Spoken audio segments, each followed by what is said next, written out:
प्रशंसनीय कार्य जो किया है उसके लिए धन्यवाद ज्ञापित करती हूँ। इसमें अंकल को जैसे मैं बचपन से ही जानती हूँ और काफ़ी मोटिवेट किया है शंकर प्रजापति जी और हमारे समाज के जो वरिष्ठ हैं और पूरी सेवा उनने सफलतापूर्वक पूरी की।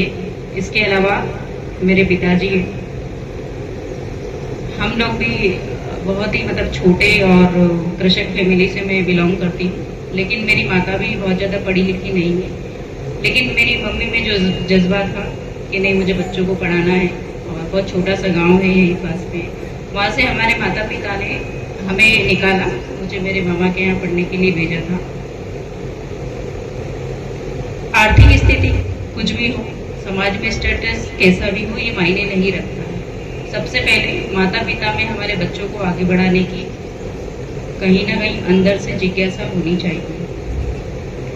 उसके बाद दूसरा जो पायदान है उसमें जो बच्चे हैं उन्हें खुद को आप ही आपके जीवन का विनाश और विकास दोनों कर सकते हैं।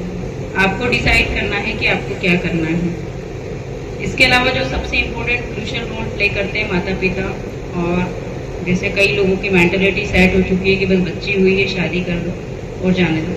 मैं यह देख रही हूँ कि जितनी भी अभी टॉपर्स आपने बुलाए हैं 15-20 उसमें से ज़्यादातर लड़कियाँ हैं।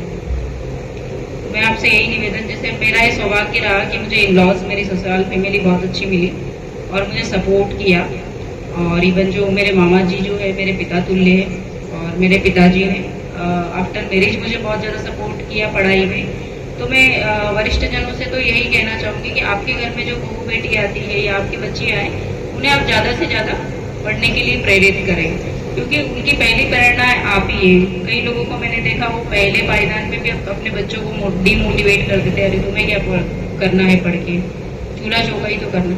ठीक है, चूल्हा चौका करने में कोई बुराई भी नहीं है, मैं आज भी नहीं समझती अपने बच्चों के लिए खाना बनाने में मुझे कहीं कोई बुराई नजर नहीं आती।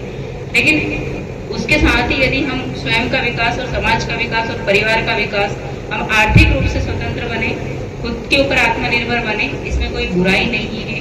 और इसके लिए सबसे पहले जो सराहनीय प्रयास मेरे जीवन में जो किया है मेरे माता पिता ने किया, मेरे मामा जी ने किया है, तो मैं आप सब लोगों से भी यही आशा करती हूँ कि बहुत अच्छा प्रशंसनीय कार्य है और आगे भी इस कार्य को आप बिल्कुल कंटिन्यू रखिएगा, क्योंकि मैं जैसे यहाँ समय निकाल कर आई हूँ, समाज में कई तरह के कार्यक्रम होते हैं और मुझे इनवाइट किया जाता है, लेकिन समय की व्यस्तता के कारण कि मैं नहीं जा पाती हूँ। लेकिन जैसे ही मुझे पता चला कि यहाँ बच्चों को मोटिवेट करने का प्रोग्राम जो है, जो 10th और 12th में फर्स्ट क्लास के साथ पास हुए, तो मैंने सोच लिया था कि मुझे जाना है।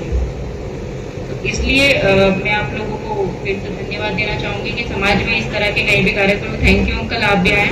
और मेरे माता पिता को मैं फिर से और मेरे मामा जी को धन्यवाद देना चाहूँगी कि जिनने मेरा जीवन को शेप करने में, मेरी इन लॉज फैमिली, मेरे ससुराल पक्ष, उन्होंने मेरी फैमिली मेरे जीवन को बनाने में मुझे बहुत सहयोग किया। मैं अकेली शायद कुछ नहीं कर पाती, लेकिन इन लोगों का जो मेरे जीवन में इनका मेरी बच्ची छोटी थी और मैं जो मेरे पापा थे मेरी बच्ची को संभालते थे। मेरी मम्मी बोलती थी कि मेरे पापा ने कभी बच्चों को संभाला नहीं, लेकिन उनकी नाती को जब मैं एग्जाम देने जाती थी तो मेरे मम्मी डैडी दोनों मेरी बच्ची को घर पे संभालते थे, जब जाके मैं MPPSC का एग्जाम लिखने जाती थी।